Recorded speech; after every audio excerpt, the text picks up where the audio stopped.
বন্ধুরা, আজকে আমি একটি নতুন জিনিস দেখাবো। এই যে পোস্ত বড়া। তো পোস্তটা আমি 1 ঘন্টা আগে ভিজিয়ে রেখেছি। আমার পোস্তটা ভিজে গেছে। এবারে আমি এই পোস্তটা জল দিয়ে ভালো করে ধুয়ে নেব আর তারপরে বাটবো। পোস্তর মধ্যে অনেক বালি থাকে, তো সেই জন্য আমি বেশ ভালো করে ধুয়ে নিচ্ছি, তাহলে বালিগুলো তলাতে পড়ে যাবে।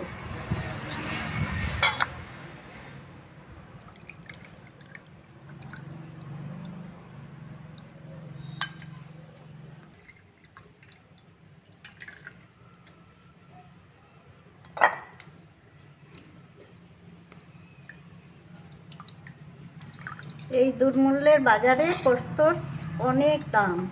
তো দাম হলেও আমাদের বাড়িতে পোস্ত ছাড়া চলে না।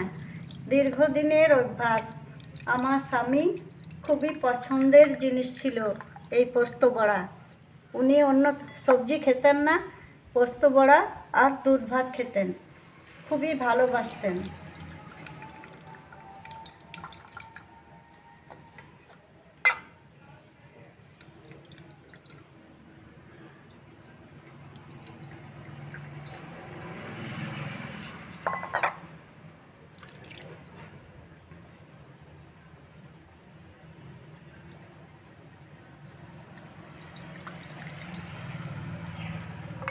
তো বালি তলাতে, এই বালিগুলো যদি পরিষ্কার করে না গোছানো হয় তাহলে বড়াটা কিচকিচ করে, ভালো লাগে না খেতে।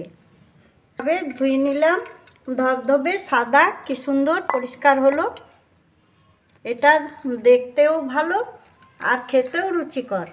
এই যে এর মধ্যে একটি কাঁচা লঙ্কা দেব, দিয়ে আর মিহি করে পোস্তটা আমি শিলে নোড়ায় বেটে নেব, কারণ মিক্সচার মেশিনে পোস্তটা ভালো বাটা যায় না, আর ভালো বাটা না গেলে বড়া ভালো হয় না, খেতেও ভালো লাগে না।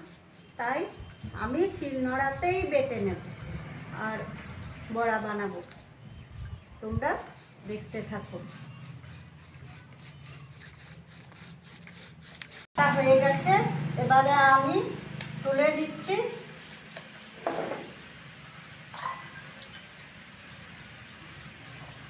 এই যে আমি একেবারে মিহি করে বাটলাম। হ্যাঁ, এভাবে বাটতে হবে। আমি তুলে নিলাম। এই যে এই পেঁয়াজটা আমি কুচো করে নিচ্ছি, এটা ওই পোস্তর সাথে দিতে হবে।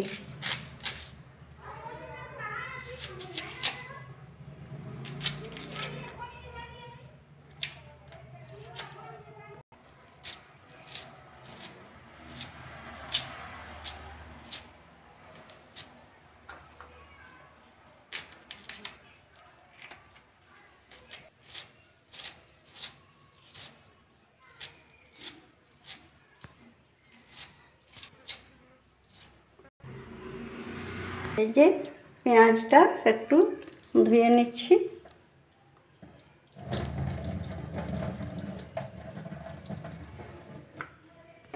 গ্যাসটা জ্বালিয়ে নিয়ে আর রান্নাটা শুরু করব।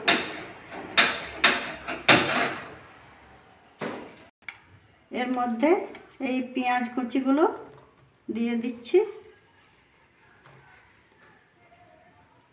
মতো নুন দেব,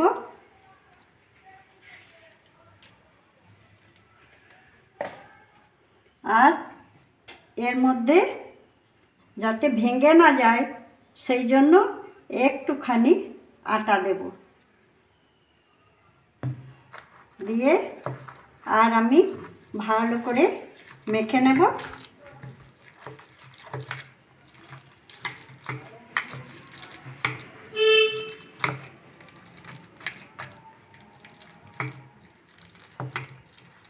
ভালো করে মেখে নিতে হয়।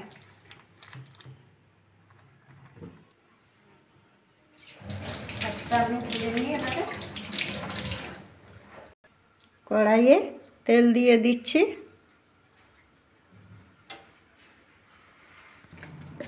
এতে একটু পাঁচফোড়ন দিয়ে দিচ্ছি।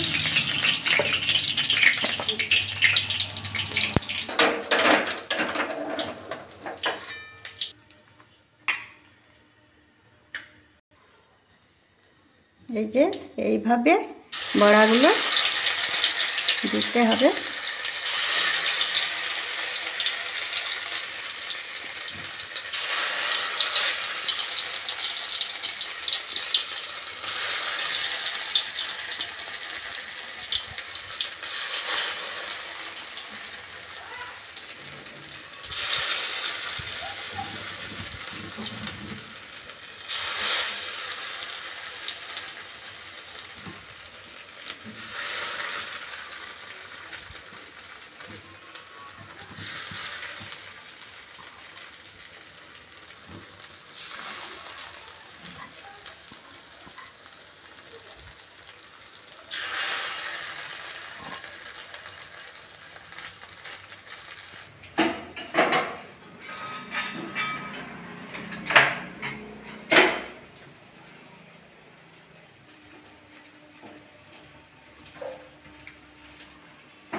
লাল লাল করে খুব যত্ন করে ভাজতে হয়। আমাদের বাড়িতে আমার শাশুড়ি মা যখন বেঁচে ছিলেন তখন আমাদের হাঁড়ি ভর্তি পোস্ত থাকতো, আর প্রতিদিনই প্রায় বড়া হতো। তখন দাম অনেক কম ছিল, এখন তো অনেক দাম।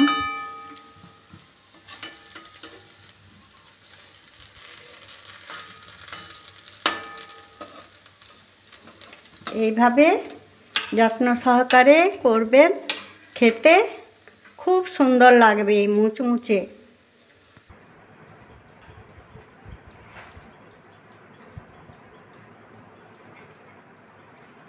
খুব সুন্দর হয়েছে, মুচমুচে, খেতে খুব ভালো। রাখছি।